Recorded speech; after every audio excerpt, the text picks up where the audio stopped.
أعوذ بالله من الشيطان الرجيم. بسم الله الرحمن الرحيم. سبح اسم ربك الأعلى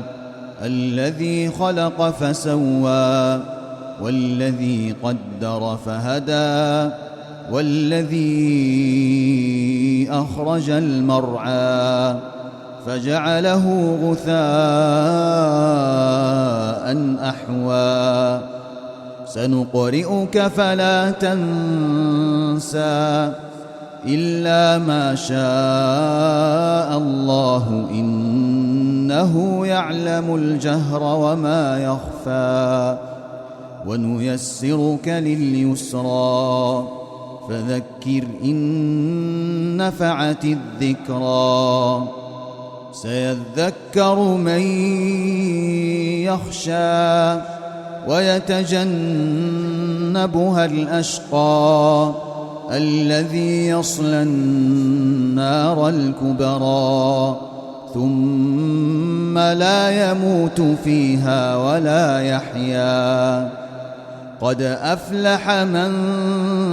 تزكى وذكر اسم ربه فصلى بل تؤثرون الحياة الدنيا والآخرة خير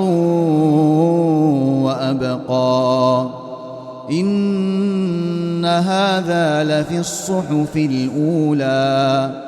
صحف إبراهيم وموسى. بسم الله الرحمن الرحيم. هل أتاك حديث الغاشية وجوه يومئذ خاشعة عاملة ناصبة تصلى نارا حامية تسقى من عين آنية ليس لهم طعام إلا من ضريع لا يسمن ولا يغني من جوع وجوه يومئذ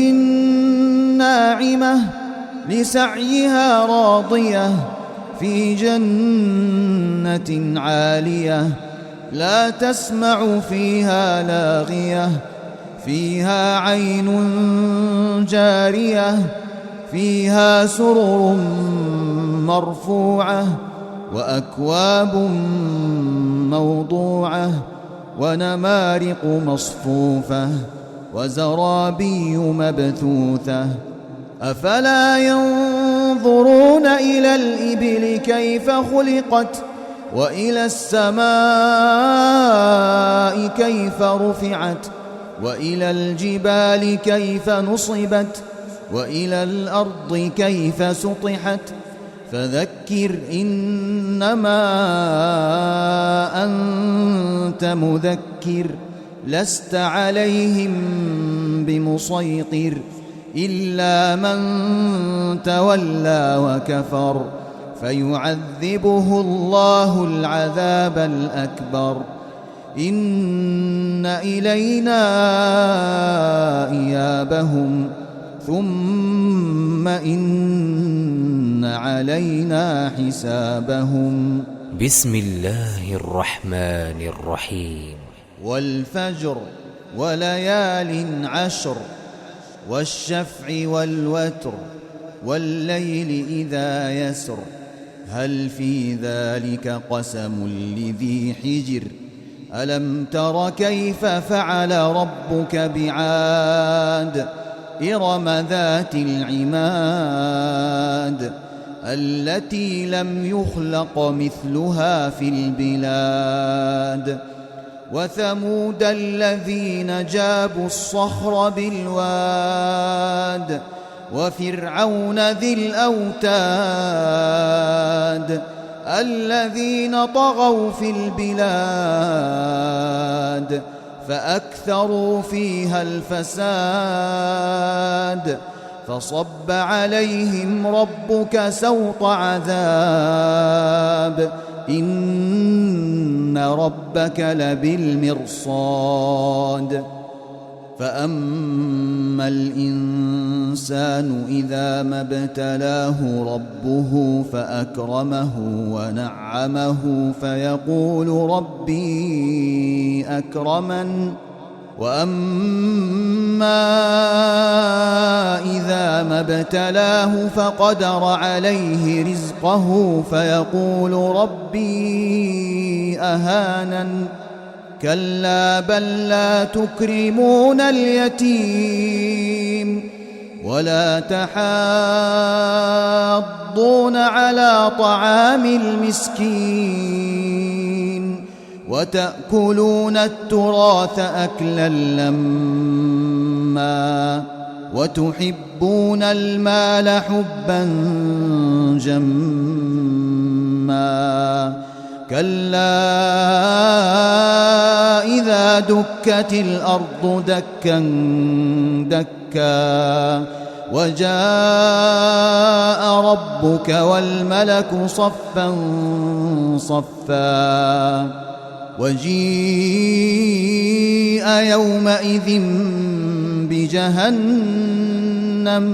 يومئذ يتذكر الإنسان وأنى له الذكرى يقول يا ليتني قدمت لحياتي فيومئذ لا يعذب عذابه أحد ولا يوثق وثاقه أحد يا أيتها النفس المطمئنة ارجعي إلى ربك راضية مرضية فادخلي في عبادي وادخلي جنتي. بسم الله الرحمن الرحيم. لا أقسم بهذا البلد وأنت حل بهذا البلد ووالد وما ولد لقد خلقنا الإنسان في كبد أيحسب أن لن يقدر عليه أحد يقول أهلكت مالا لبدا أيحسب أن لم يره أحد ألم نجعل له عينين ولسانا وشفتين وهديناه النجدين فلاقتحم العقبة وما أدراك ما العقبة فك رقبة أو إطعام في يوم ذي مسغبة يتيما ذا مقربة أو مسكينا ذا متربة ثم كان من الذين آمنوا وتواصوا بالصبر وتواصوا بالمرحمة أولئك أصحاب الميمنة والذين كفروا بآياتنا هم أصحاب المشأمة عليهم نار مؤصدة.